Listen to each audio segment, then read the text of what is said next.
to have a statue made of our hero, George Washington. Please find the best sculptor in all of Europe and hire him to make the sculpture.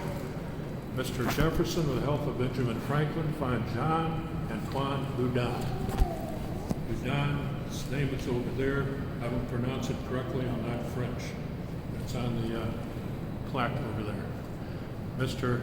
Houdin sent a portrait of George Washington. He said, I cannot make a three-dimensional statue off of a two-dimensional painting. I have to go see the man himself. Houdin, the four helpers, get on a ship, they go to Philadelphia, they're looking for George Washington. It's after a Revolutionary War. George Washington has gone to his home at Mount Vernon. This is some years before he becomes president. He goes back to Mount Vernon because he said, I'm a farmer, I don't want to be a king, I don't want to be a dictator, I want to be a farmer. And in those days, like nowadays, many leading generals of revolution become dictators of the new country. They even do it now. George Washington said, I don't want to be a king, I want to be a farmer. So he's a farmer.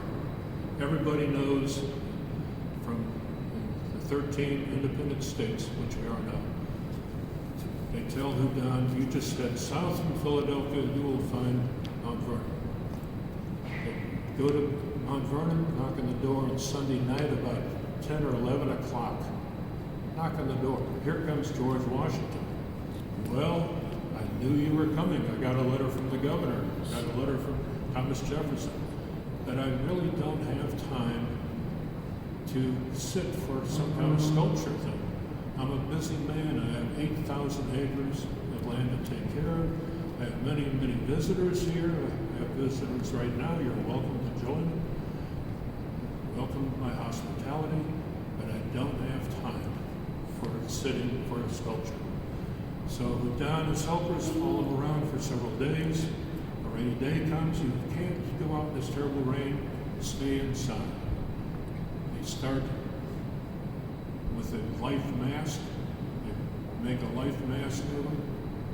They take the life mask off, it's perfect. They get some clay. Houdin gets some clay from Mount Vernon. He makes a bust of George Washington. The bust is now on display at the museum up at Mount Vernon for us to see. Then I say, Houdin is a demon for data. Measure, measure, measure. Everything's measured. Takes all the data, he takes the life mask, he goes back to France, he works on the statue. It's finally installed here in 1796. He is telling a story. It's not just a guy standing there. The statue is telling a story. Look at his right hand. He has a walking stick. He's a gentleman. There's a tassel on it. I say it's gold because he's a well-to-do gentleman. Not money rich, but land rich. Over here is a sword. The sword he used in the Revolutionary War. It's no longer at his belt. He's no longer a soldier, but it's there. It's available in case his country needs him again. There's a cloak he wore during the Revolutionary War. It's there in case his country needs him again.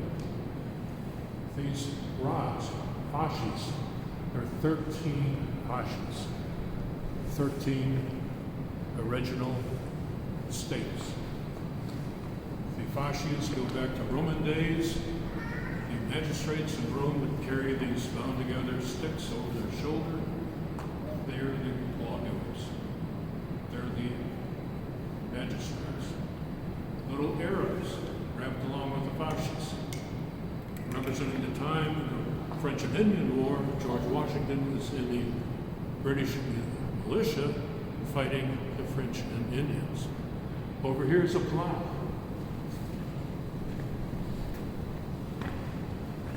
George Washington is a farmer. The plow represents that he's a farmer.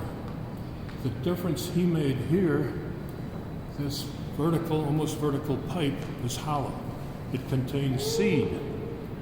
As the animal pulls the plow through the ground, making a furrow, as long as the animal keeps a steady pace, the seed is put in the ground a certain distance apart. Scientific farming 1786. So we have here George Washington, first president of the United States of America. Thomas Jefferson, third president, born in Virginia. He's famous for the Declaration of Independence, the Louisiana Purchase, many other things. We have James Madison, born in Virginia, considered father of our U.S. Constitution. James Monroe.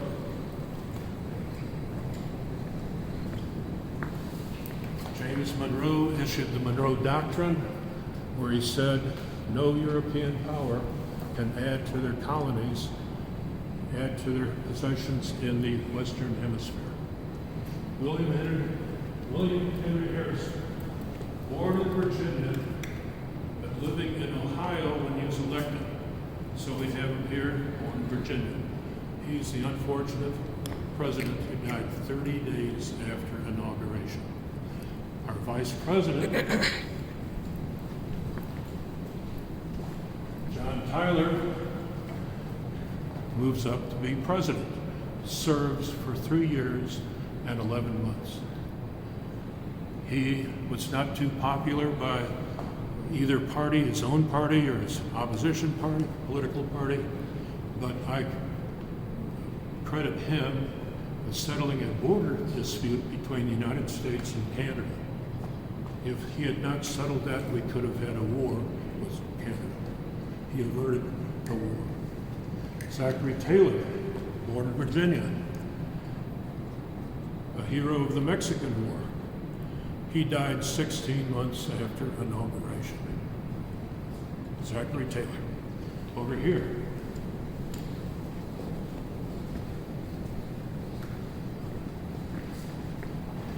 Woodrow Wilson, born in Virginia. His family moved down to Georgia when Woodrow was 2 years old, but we credit him, born in Virginia. Served for 8 years. Lafayette, born in Virginia, or pardon me, not born in Virginia, born in France. Of all the people here, he's the only one born outside of Virginia.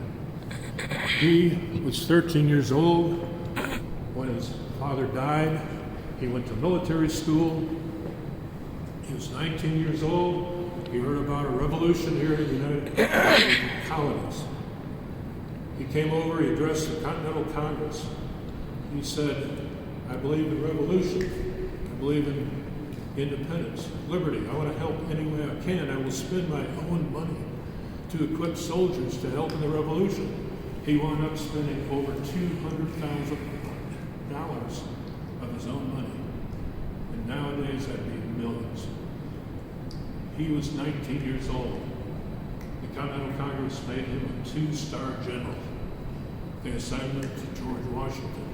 They bonded son, father of our country, father to Lafayette.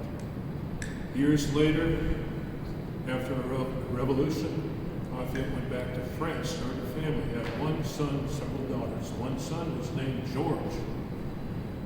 About 50 years after that, 40-some years, 1824, Lafayette brought his son to America for a tour.